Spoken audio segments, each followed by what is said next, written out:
राधे राधे दोस्तों, जय श्री कृष्णा। और आज अघोई अष्टमी है तो मैंने व्रत रखा है और अभी पूजा शुरुआत करते। गणेश जी की कहानी हो चुकी है, अभी अघोई अष्टमी की कहानी सुनिए कथा। एक साहूकार के 7 बेटे थे, 7 बहुएं एवं एक कन्या थी। उनकी सातों बहुएं कृतिका, कृष्णा अष्टमी को कोई माता के पूजन के लिए जंगल में अपनी ननंद के साथ मिट्टी लेने के लिए गई। मिट्टी निकालने के स्थान पर ही मंद थी। मिट्टी खोदते समय ननंद के हाथ में स्याऊ का बच्चा चोट खाकर मारा गया। स्याऊ की माता बोली कि अब मैं तेरी कोख बांधूंगी, अब तुझे मैं संतान विवाहीन कर दूंगी। उसकी बात सुनकर ननंद ने अपनी सभी भाभियों से अपने बदले में कोख बांधा लेने के लिए आग्रह किया, परंतु उसकी भाभियों ने मना कर दिया। परंतु उसकी छोटी भाभी ने कुछ सोच समझकर अपनी कोख बंधवाने की स्वीकृति ननंद को दे दी। तदंतर उस भाभी को जो भी संतान होती थी वह 7 दिन के बाद ही मर जाती थी। पर एक दिन पंडित को बुलाकर इसके कारण का पता लगाया गया। पंडित ने उत्तर दिया कि तुम काली गाय की पूजा किया करो। काली गाय स्याहू के रिश्ते में भली लगती है।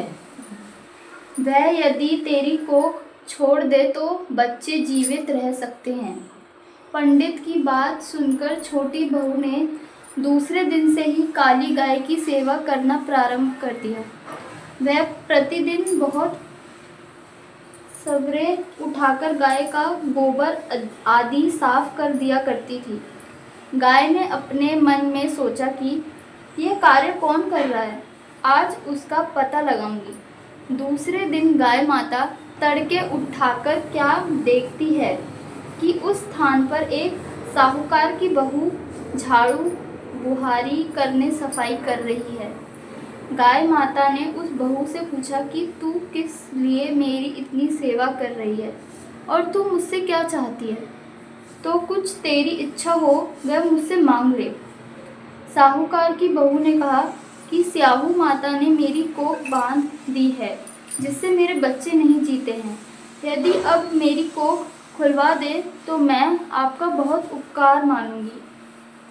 गौ माता ने उसकी बात स्वीकार कर ली और उसे साथ लेकर 7 समुद्र पार स्याहू माता के पास ले जाती है।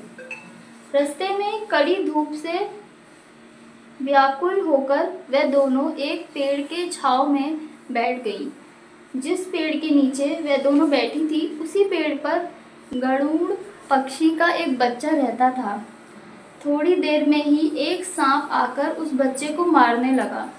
इस दृश्य को देखकर साहूकार की बहू ने सांप को मारकर डाल के नीचे छिपा दिया और उस गरुड़ पक्षी के बच्चों को मारने से बचा लिया।